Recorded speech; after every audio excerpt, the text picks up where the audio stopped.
Hello everyone, welcome to Deepak Study Point. In today's class, we will do chapter number 3, exercise 3.3, question number 2. So our question is, form the pair of linear equation in the following problems and find their solutions if they exist by the elimination method. हमें क्या करना है, हमें जो ये problems they रखी है इनका हमें पेयर ऑफ लीनियर इक्वेशन बनाना है और उसके बाद में उनके सॉल्यूशन निकालने हैं by the elimination method. Okay, तो सबसे पहले हम कर लेते हैं पॉइंट नंबर 1.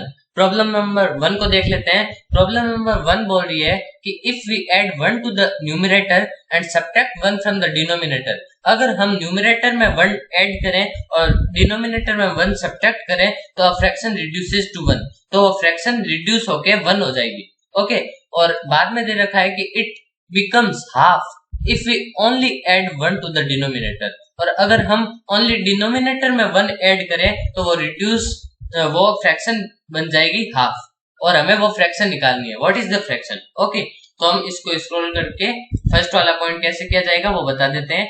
तो सबसे पहले हम लिखेंगे let the numerator of the fraction is x. हम जो फ्रैक्शन का न्यूमरेटर है उसको मान लेते हैं x है और डिनोमिनेटर है जो फ्रैक्शन का उसे हम मान लेते हैं y है.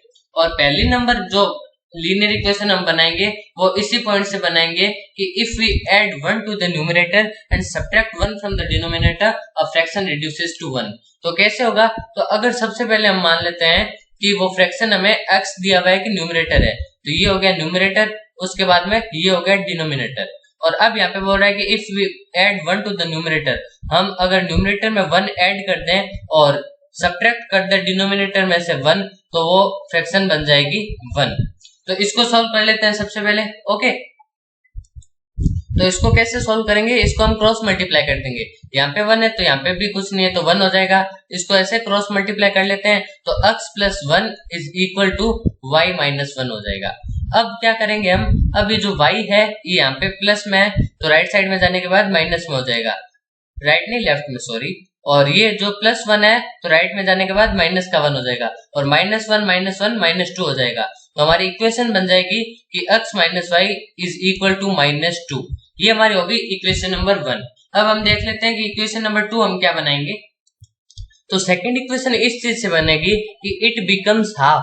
ये हाफ हो जाएगा if we only add 1 to the denominator. अगर हम डिनोमिनेटर में 1 ऐड करें तो डिनोमिनेटर हो गया y, इसमें अगर हम 1 ऐड कर दें तो हमारी फ्रैक्शन बन जाएगी हाफ. अब इसमें भी क्रॉस मल्टीप्लाई कर देते हैं तो यहाँ पे हो गया 2x और यहाँ पे हो गया y प्लस 1. अब ये y है यहाँ पे प्लस में है तो लेफ्ट साइड में जाएगा तो माइनस में हो जाएगा, तो 2x minus y is equal to 1. ये हमारी हो गई इक्वेशन नंबर 2. ओके, तो इक्वेशन नंबर 1 पता कर लिया हमने, इक्वेशन नंबर 2 पता कर लिया है. अब इसमें एलिमिनेशन मेथड को अप्लाई करेंगे हम. तो ये देखो, हम अगर हम इन दोनों इक्वेशंस को देखें तो हमारे पास y वाली टर्म इक्वल आ रही है, तो हम इसमें कुछ न करके भी इसको सॉल्व कर सकते हैं. तो हम एक दूसरे को सब्ट्रैक्ट करेंगे. ओके, तो इसमें हम लिख लेंगे कि सब्ट्रैक्ट इक्वेशन 1 फ्रॉम 2. हम इक्वेशन 1 को सब्ट्रैक्ट करेंगे इक्वेशन नंबर 2 से. ओके, तो इसको अगर हम सब्ट्रैक्ट करें तो यहाँ पे हम लाइन ड्रॉ कर देते हैं. अब 2x में से अगर 1x माइनस कर दें तो x बच जाएगा. अब यहाँ पे माइनस है और यहाँ पे भी माइनस है तो माइनस माइनस प्लस हो जाएगा, और एक माइनस का y एक प्लस का y है तो ये इससे ये कट जाएगा. अब इक्वल में यहाँ पे 1 है और यहाँ पे माइनस है और यहाँ पे भी माइनस है तो ये भी प्लस बन जाएगा. तो 1 और 2 कितने हो जाएंगे? 3 हो जाएंगे. तो 1 और 2 3. तो x की वैल्यू हमारे पास आ गई है 3. अब y की वैल्यू निकालेंगे. हम यहाँ पे नीचे लिख लेंगे put x is equal to 3 in equation 1. हम ये x की वैल्यू 3 है वो इक्वेशन नंबर 1 में पुट कर लेंगे. ओके, इक्वेशन नंबर 1 हमारे पास है x minus Y is equal to minus 2. तो x की वैल्यू 3 पुट करके देख लेते हैं. 3 minus Y is equal to minus 2. अब ये जो माइनस का y है इससे राइट साइड में भेज देंगे तो ये प्लस का y हो जाएगा. तो 3 is equal to minus 2 plus Y. Okay, और अब यहाँ पे ये माइनस 2 है तो इसे लेफ्ट साइड में भेजेंगे तो ये प्लस का 2 हो जाएगा. तो 3 plus 2 is equal to y, और 3 प्लस 2 यानी कि 5, और ये हो गई y की वैल्यू. तो x की वैल्यू हमने निकाल ली 3 निकाली और y की वैल्यू हमने निकाल ली 5. तो ये हमारे पास दोनों वैल्यूज निकल गई. अब हम करेंगे लीनियर इक्वेशन नंबर 2. ओके, तो सेकंड प्रॉब्लम हमारे पास है if we add 1 sorry second वाली प्रॉब्लम है 5 years ago Noori was thrice as old as Sonu. ये बोल रहे हैं कि 5 साल पहले नूरी 3 गुना थी सोनू से, और 10 years later और आज से 10 साल बाद में Noori will be twice as old as Sonu, और आज से 10 साल बाद में जितनी एज सोनू की होगी उससे डबल एज नूरी की होगी। तो अब हमें बताना है how old are Noori and Sonu. तो नूरी और सोनू अभी कितने ईयर्स के हैं, तो इसके लिए हम सबसे पहले लिखेंगे let the present age of Noori and let the present age of Sonu. तो नूरी की प्रेजेंट एज हम मान लेते हैं x ईयर्स है और सोनू की प्रेजेंट एज मान लेते हैं y ईयर्स है। और अब हम फर्स्ट इक्वेशन कैसे बनाएंगे, हमें दे रखा है 5 years ago Noori was thrice as old as Sonu. तो 5 साल पहले की बात चल रही है, तो इन दोनों में से 5 साल माइनस कर देते हैं। ओके, इन दोनों में से हम 5 साल माइनस कर दिया हमने। उसके बाद में बोल रखा है Noori was thrice as old as Sonu. तो नूरी 3 गुना है, तो इसको भी अगर हम थ्राइस कर दें तो हमारे पास ये इक्वेशन इक्वल बन जाएगी। ओके, तो इसको हम सॉल्व कर लेते हैं। तो x minus 5 is equal to 3 multiply by y 3y और 3 5 जा 15। अब ये जो 3y है यहाँ पे प्लस में है, तो लेफ्ट साइड में भेजेंगे तो ये माइनस में हो जाएगा। तो x minus 3y is equal to minus 15, और ये जो माइनस 5 है इसे राइट साइड में भेजेंगे तो ये प्लस का 5 हो जाएगा। तो हमारे पास इक्वेशन बन जाएगी x minus 3y is equal to minus 10। ये हमारी होगी इक्वेशन नंबर 1। अब हम देख लेते हैं कि इक्वेशन नंबर 2 क्या होगी। अब सेकंड इक्वेशन में हमें दे रखा है कि 10 years later 10 साल बाद में, तो दोनों के एज में 10 प्लस कर लेते हैं। ओके, तो इसमें प्लस कर लिया और इसमें भी प्लस कर लिया। तो 10 साल बाद में Noori will be twice as old as Sonu. Noori twice हो जाएगी तो सोनू को भी ट्वाइस कर ले, तो हमारे पास इक्वल हो जाएगी ये दोनों इक्वेशन। तो ये इक्वेशन अगर हम सॉल्व करें तो x plus 10 is equal to 2 multiply by y 2y और 2 मल्टीप्लाई बाय 10 20। अब ये जो 2y है इसे लेफ्ट साइड में भेजेंगे तो ये माइनस में हो जाएगा, और ये जो 10 है उसे राइट साइड में भेजेंगे तो ये माइनस में हो जाएगा। तो 20 माइनस 10 होता है 10। तो x minus 2y is equal to 10। ये हमारी होगी इक्वेशन नंबर 2। अब हम इन दोनों इक्वेशन को देखेंगे और एलिमिनेशन मेथड से इसे सॉल्व करेंगे। ओके, तो अगर हम इन दोनों इक्वेशन को देखें तो हमारे पास x की वैल्यू दोनों में इक्वल है। तो अगर x की वैल्यू इक्वल है तो इसको हम सब्ट्रैक्ट कर सकते हैं। तो हम लिख लेंगे सब्ट्रैक्ट इक्वेशन 2 फ्रॉम इक्वेशन 1। हमें इक्वेशन 2 को सब्ट्रैक्ट करना है इक्वेशन नंबर 1 से, तो इससे सब्ट्रैक्ट कर लेते हैं। तो सबसे पहले x से x सब्ट्रैक्ट करेंगे तो ये तो हो गया कट। अब यहाँ पे भी माइनस है, यहाँ पे भी माइनस है, तो यहाँ पे हो गया प्लस, और माइनस 3y और प्लस 2y हुआ तो माइनस y हो गया, इज इक्वल टू माइनस 10 और माइनस 10, माइनस 10 और माइनस 10 हो जाते हैं माइनस 20। अब दोनों साइड में माइनस है तो ये दोनों माइनस कट गए, तो y की वैल्यू हमारे पास आ गई 20। अब हम लिखेंगे put y is equal to 20 in equation. कोई भी इक्वेशन में पुट कर सकते हैं, हम एक बार इक्वेशन नंबर 2 में पुट करके देखते हैं। जो इक्वेशन छोटी हो ना उसी में हम पुट करेंगे ताकि हमारी थोड़ा इजी हो जाए हमें सॉल्व करने के लिए।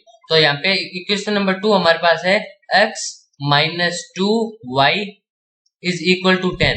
तो 2 मल्टीप्लाई बाय 20 होते हैं 40 इज इक्वल टू 10। अब ये माइनस 40 है तो राइट साइड में भेजेंगे तो प्लस का 40 हो जाएगा।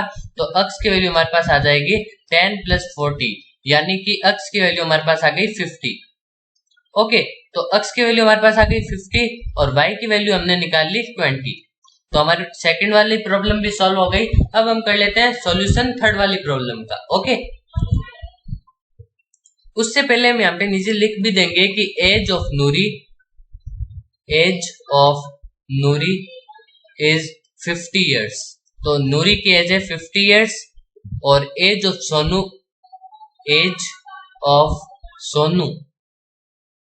इज 20 years और सोनू की एज है 20 years। ओके, अब हम कर लेते हैं थर्ड वाली प्रॉब्लम का सॉल्यूशन। ओके, तो स्टार्ट करते हैं थर्ड वाली प्रॉब्लम। तो जो थर्ड वाली प्रॉब्लम है उसमें मैं दे रखा है the sum of the digits of a 2 digit number is 9।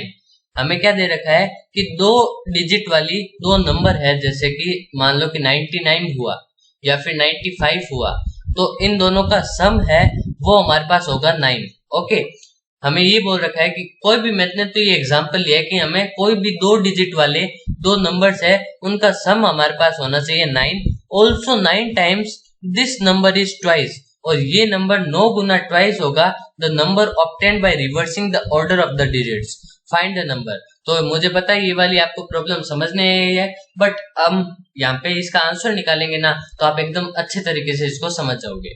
Okay, तो सबसे पहले हम क्या करेंगे, इसके लिए हम सबसे पहले लिख लेंगे let the unit digit is y। हम इसकी जो यूनिट डिजिट है उसको मान लेते हैं y है, यानी कि वंस प्लेस, वो भी बता दूंगा। और and the tenth digit is x, और टेंथ डिजिट को मान लेते हैं x, जैसे कि हमारे पास है 95। तो इसमें इसको बोलते हैं यूनिट डिजिट और इसको बोलते हैं टेंथ डिजिट। तो यूनिट डिजिट को मान लेते हैं y है और टेंथ डिजिट है उसको मान लेते हैं x है। ओके, तो हमें पहली वाली इक्वेशन हम कैसे बनाएंगे, यहाँ पे हमें दे रखा है the sum of the digits of a 2 digit number is 9। हमें दे रखा है कि इन दोनों डिजिट का सम है वो 9 होगा, यानी कि x plus y is equal to 9 होगा। तो यहाँ पे हमारी इक्वेशन नंबर 1 बन जाएगी x plus y is equal to 9। ये हमारी होगी इक्वेशन नंबर 2। अब इक्वेशन नंबर, ये हो गई इक्वेशन नंबर 1, सॉरी। अब हम बना लेते हैं इक्वेशन नंबर 2। तो इक्वेशन नंबर 2 बनाने के लिए हम क्या पढ़ेंगे, and also 9 times this number is twice the number obtained by reversing the order of the digits. अभी ये वाला नंबर क्या है, इस नंबर में जो वंस डिजिट है वो तो हो गई y, बट जो टेंथ डिजिट है वो x हो गई। बट इसको अगर हम ऐसे करें तो 10x प्लस y बोला जाएगा, क्योंकि मान लेते हैं कि जो x की वैल्यू हम मान लेते हैं x की वैल्यू है 9, तो यहाँ पे 10 के साथ मल्टीप्लाई करेंगे ना, 9 का प्लस y करेंगे ना, तो ही हमारे पास 90 प्लस 5 यानी कि 95 आएगा। तो 10 डिजिट के साथ हमेशा 10 से मल्टीप्लाई करना पड़ेगा हमें। ओके, तो यहाँ पे हमारे पास इक्वेशन क्या बन जाएगी, 10x प्लस y। 1 मिनट, इसको इरेज कर देते हैं। तो अब अभी तो हमारे पास इक्वेशन है वो है कि 10x प्लस y, और ये बोल रहा है कि अगर हम इसे रिवर्स कर दें, रिवर्स यानी कि इस x की जगह यहाँ पे y रखें और इस y की जगह यहाँ पे x रखें, तो 10y प्लस x अगर हम रखें तो also 9 times this number is twice. तो ये नंबर 9 टाइम्स ट्वाइस है, तो उस नंबर को ट्वाइस कर देते हैं, और ये 9 गुना है तो इसको 9 गुना कर देते हैं। ओके, उसको ट्वाइस कर दिया और इसको 9 टाइम्स कर दिया। अब इसको सॉल्व कर लेंगे। अब हम 9 को 10x से करते हैं तो 90x हो जाएगा, और 9 को y से करते हैं तो 9y हो जाएगा। उसके बाद 2 को 10y से करते हैं तो 20y हो जाएगा, और 2 को x से करते हैं तो 2x हो जाएगा।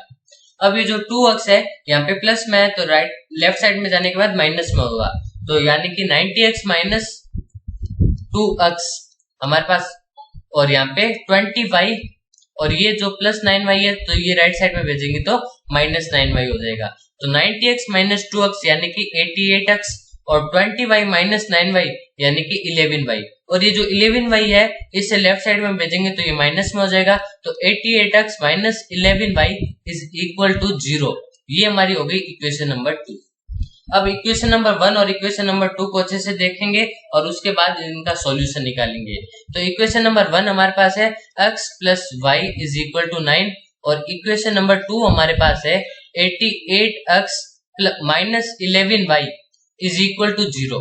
तो इसमें हम क्या करेंगे, ये जो y वाली डिजिट है यहाँ पे तो कुछ नहीं, और यहाँ पे 11y है तो यहाँ पे मान लेते हैं 1y है। तो अगर इक्वेशन नंबर 1 को हम 11 से मल्टीप्लाई कर दें तो हमारे y वाली डिजिट एकदम इक्वल आ जाएगी, यहाँ पे भी 11y हो जाएगा और यहाँ पे भी 11y हो जाएगा।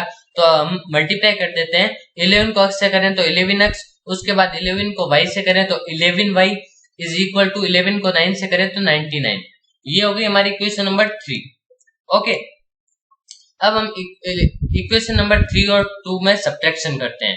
तो यहाँ पे 88x minus 11y is equal to 0। अब हम क्या करेंगे, इनको सब्ट्रैक्ट करेंगे या फिर ऐड करेंगे। क्यों करेंगे इसमें एडिशन, तो वो देख लेते हैं हम। यहाँ पे प्लस का 11y और यहाँ पे माइनस का 11y, इसका मतलब कि साइन जब चेंज हो ना तब हमें एडिशन करनी है, और साइन जब सेम हो उसमें सब्ट्रैक्शन करनी होती है। तो यहाँ पे साइन चेंज है तो इसमें एडिशन करेंगे। तो 11x और 88x को हम ऐड करते हैं तो 99x हो जाएगा, और प्लस 11y माइनस 11y इन दोनों से ये दोनों कट गए इज इक्वल टू 99 हो गया। अब ये जो 99x के साथ मल्टीप्लाई में है तो राइट साइड में भेजेंगे तो ये डिवाइड में हो जाएगा। तो 99 अपॉन में 99 इज इक्वल टू क्या होगा, 1 होगा। अब हम x की वैल्यू हमारे पास निकल गई 1। अब हम लिखेंगे put x is equal to 1 in equation 1। Equation number 1 में पुट कर देंगे इसे, और इक्वेशन नंबर 1 हमारे पास है x plus Y is equal to 9। तो x की जगह 1 रख के देख लेते हैं, तो 1 plus Y is equal to 9। अब ये 1 को राइट साइड में भेजेंगे तो 9 minus 1 is equal to Y, तो 9 माइनस 1 हो जाता है 8। तो हमारे पास y की वैल्यू निकल गई 8 और x की वैल्यू निकल गई थी हमारे पास 1। तो यहाँ पे पुट कर लेते हैं। अभी जो नंबर है वो 10 मल्टीप्लाई बाय हमारे पास है 10x प्लस वाई। ओके, और 10 मल्टीप्लाई बाय 1 प्लस में 8, तो 10 बन जा 10 और प्लस में 8 इज इक्वल टू 18। तो हमारे अभी वाला नंबर है वो है 18। ओके, तो थर्ड वाली प्रॉब्लम भी सॉल्व कर ली हमने। अब हम कर लेते हैं फोर्थ वाली प्रॉब्लम सॉल्व। तो फोर्थ वाली प्रॉब्लम में हमें दे रखा है Meena went to a bank to withdraw rupees 2000। She asked the cashier to give her rupees 50 and rupees 100 notes only. Meena got 25 notes in all. Find how many notes of rupees 50 and rupees 100 she received. तो ये बोल रहा है कि Meena bank जाती है और रुपए 2000 रुपए निकालने के लिए, और वो बैंक में कैशियर को बोलती है कि मुझे रुपीज 50 और रुपीज 100 के नोट्स ही देने हैं, और उसे ओवरऑल 25 नोट्स मिलते हैं। तो अब आप बताओ कि उसमें उससे 50 रुपीज के नोट्स कितने मिले और 100 रुपीज के नोट्स कितने मिले। तो सबसे पहले हम लिखेंगे let the number of 50 rupees notes is x। मान लेते हैं कि x नोट्स है वो 50 रुपीज के मिले और y नोट्स ऐसे हैं कि जो 100 रुपीज के नोट्स मिले हैं। तो हम इक्वेशन कैसे बनाएंगे, हमें दे रखा है Meena went to bank to withdraw rupees 2000। तो वो 2000 रुपए निकालने गई और उसमें से उसने 50 रुपए के नोट और 100 रुपए के नोट उसे लेने थे। तो सबसे पहले 50 रुपीज के नोट्स को हमने माना है x। तो अगर x में हम 50 की मल्टीप्लाई कर दें तो हमें पता चल जाएगा कि 50 रुपीज के नोट्स ओवरऑल लिखते हैं, और उसमें अगर हम प्लस कर दें 100 वाई 100 रुपीज के नोट्स, तो ओवरऑल हमारे पास आ जाएगी 2000 रुपीज। तो ये हमारी हो जाएगी इक्वेशन नंबर 1। और इक्वेशन नंबर 2 क्या होगी वो देख लेते हैं। इक्वेशन नंबर 2 यूं होगी कि उसने बोला कि उसे 25 नोट्स मिले हैं ओवरऑल, तो ओवरऑल 25 नोट्स मिले तो x प्लस वाई कर देंगे तो 25 हो जाएगा। तो x plus Y is equal to 25, और ये हमारी होगी इक्वेशन नंबर 2। अब इक्वेशन नंबर 1 और 2 को कंपेयर कर लेंगे। तो यहाँ पे हम लिख लेते हैं equation number 1 50x plus 100y is equal to 2000। अब यहाँ पे देख लेते हैं कि यहाँ पे 50x है और यहाँ पे x है, तो फर्स्ट वाली इक्वेशन में अगर हम 50 से मल्टीप्लाई करते हैं तो हमारी x वाली टर्म इक्वल हो जाएगी। तो 50 से मल्टीप्लाई करते हैं तो 50x प्लस में 50y इज इक्वल टू 25 को अगर हम 50 से मल्टीप्लाई करें तो हमारे पास आंसर आता है 1250। ओके, तो ये हमारी होगी इक्वेशन नंबर नेक्स्ट। अब इन दोनों इक्वेशन को अगर हम सब्ट्रैक्ट करें तो हमारे पास देख लेते हैं, इन दोनों को सब्ट्रैक्ट करें तो ये इस इक्वेशन से ये चली गई। अब 100y में से 50y गए तो 50y बच गए। अब 2000 में से 1250 चले गए तो 750 बच गए। अब ये y यहाँ पे रह गया और 50 की जो मल्टीप्लाई में था तो इधर आने पर डिवाइड में हो गया, तो यहाँ पे हो गया ये 50। अब 0 से 0 कट गया। अब 75 की टेबल में 75 कितने टाइम आता है, तो 5 की टेबल में 75 आता है 15 टाइम। ओके, तो ये हमारा हो गया y की वैल्यू। अब हम लिखेंगे put y is equal to 15 in equation 2। हमें ये इक्वेशन नंबर 2 में पुट करना है, और इक्वेशन नंबर 2 हमारे पास है x plus Y is equal to 25। तो x plus Y is equal to 25 और y की वैल्यू हो गई हमारे पास 15 इज इक्वल टू 25, और इस 15 को हम राइट साइड में भेजते हैं तो 25 माइनस 15 यानी कि x की वैल्यू हमारे पास आ जाती है 10। ओके, तो x की वैल्यू हमारे पास आ गई 10, x की वैल्यू 10 एंड y की वैल्यू 15। और ये हमारी फोर्थ वाली प्रॉब्लम भी सॉल्व हो गई है। अब हम करते हैं फिफ्थ वाली प्रॉब्लम का सॉल्यूशन। ओके, फिफ्थ वाली प्रॉब्लम का सॉल्यूशन करने से पहले हम ऐसे भी लिख देंगे hence Meena has 10 notes of ₹50 and 50 notes of ₹100। Okay, अब हम कर लेते हैं फिफ्थ वाली प्रॉब्लम। तो फिफ्थ वाली प्रॉब्लम हमारे पास है a lending library has a fixed charge for the first 3 days and the additional charge for each day.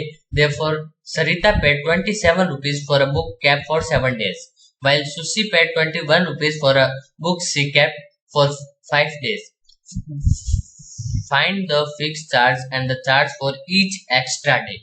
हमें क्या करना है, एक लैंडिंग लाइब्रेरी है और उसमें फिक्स चार्ज है 3 दिनों के लिए, फर्स्ट 3 डेज के लिए, उसके बाद में एडिशनल चार्ज है कि आप कितने दिन और रखते हो बुक उस लाइब्रेरी में। ओके, तो सरिता ने उस लाइब्रेरी में 7 डेज बुक रखी और उससे 27 रुपीज देने पड़े, और सुशी ने वहां पे 5 डेज बुक रखी और उससे 21 रुपीज देने पड़े। तो हम सबसे पहले लिखेंगे let the fix charge of the library is x rupees and the additional charge of the library is y rupees. और हमें दे रखा है Sarita paid 27 rupees for a book kept for 7 days.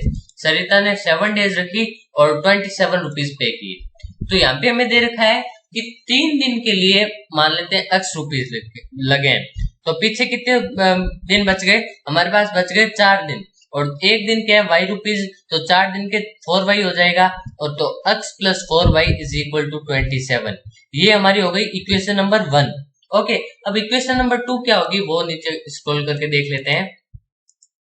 तो इक्वेशन नंबर 2 हमारे पास है, इसको सही से, while Sushi paid ₹21 for 5 days, उसने 5 दिन रखी, मतलब कि 3 दिन के तो x रुपीज लग गए और 2 दिन के 2y रुपीज लगे और 21 लग गए उसे टोटल। तो ये हमारी होगी दोनों इक्वेशन। अब दोनों इक्वेशन में हमें दिख रहा है कि x की वैल्यू दोनों में सेम है, तो हम एक इक्वेशन से दूसरी इक्वेशन को माइनस कर लेंगे। ओके, तो यहाँ पे हम माइनस कर लेते हैं इन दोनों इक्वेशन को। तो x में से x गई, कुछ नहीं बचा। अब 2y में से -4y गया तो -2y बच गया, और 21 में से 27 गया तो -6 बच गया। अब माइनस से माइनस कट जाएगा और ये 2 यहाँ पे y के साथ मल्टीप्लाई में है, तो राइट साइड में जाने के बाद ये डिवाइड में हो जाएगा, तो 6/2 यानी कि 3। अब हम लिखेंगे put y is equal to 3 in equation 2। Equation number 2 में पुट कर लेते हैं ये y की वैल्यू। तो इक्वेशन नंबर 2 हमारे पास है x plus 2y is equal to 21, और y की वैल्यू हमारे पास आई है 3, तो 2 multiply by 3 is equal to 21।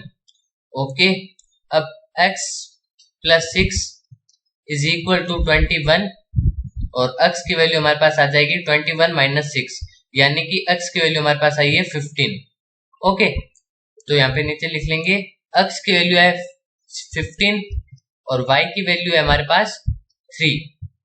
Okay,